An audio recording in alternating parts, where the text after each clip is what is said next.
Welcome back. As the government shutdown approaches 1 week as lawmakers reconvened on Capitol Hill yesterday, but just for a couple of minutes. The Senate got to work for a mere 3 minutes and 52 seconds, while the House gathered for only 2 minutes and 42 seconds.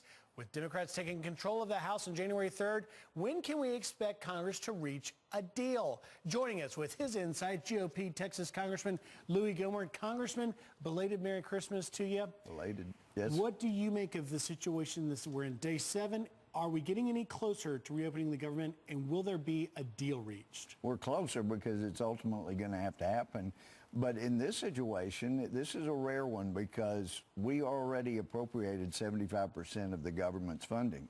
So when people talk about a shutdown, it's really only a part of 25%, only a part because the essential workers are the only ones that come. Mm-hmm. Now, there's some of us that say, let's make notes of which ones are essential and which ones aren't, and then let the non-essential go.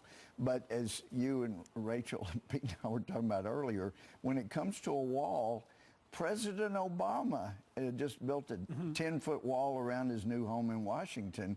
And so I'm hoping that the Democrats will all scream in unison, Mr. Obama, tear down your wall. Because it either works or it doesn't. And you and I know it works. Congressman, let's talk about someone else who has walls, and that is soon-to-be Speaker Nancy Pelosi. Yes. The headline saying that she wants to, quote-unquote, stiff Trump. She's also called the wall immoral. Is she the fundamental problem? And does now soon-to-be Speaker Pelosi owe the family of that officer killed a phone call right now? Well, not only the family of that officer, but so many. And children lost their lives. It's not just one. And Griff, what came to my mind, of course, I have a legal background, but in virtually every state, if you have, for example, a swimming pool and you don't build a fence around it and a child comes in and drowns, you're going to be liable to that family for the damage. And it's called an attractive nuisance.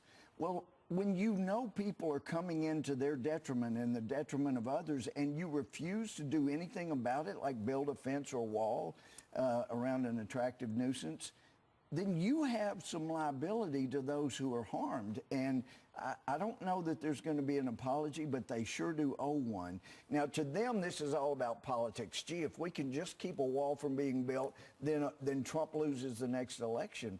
Well, he may not if he stands firm, and it's clear they're the ones that are not protecting America. Congressman, what can you do, you being the House Republican, soon to be in the minority, what can you do to stand to Speaker Pelosi if she decides to take over this debate and try and turn it to her favor? Well, actually, more of what we did, it sounded like McConnell and Ryan McCarthy were about to convince the president, you're on your own, you have no support.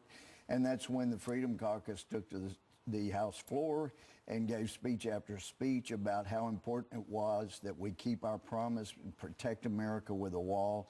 And the president saw. He's got plenty of friends. And I was hosting Sean Hannity's show for him, radio show yesterday for him. People are calling in saying, stand up, don't give up, get us the wall, we need it. Not all 2,000 miles, but it's protecting America. So, Congressman, how long should the president keep the government closed?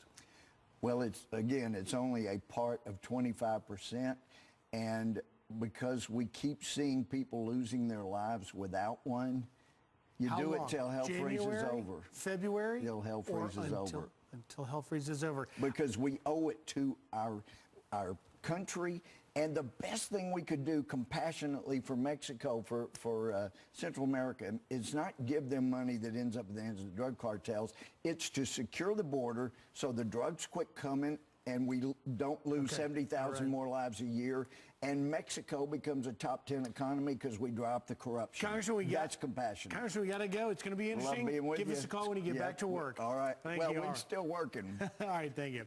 The immigrant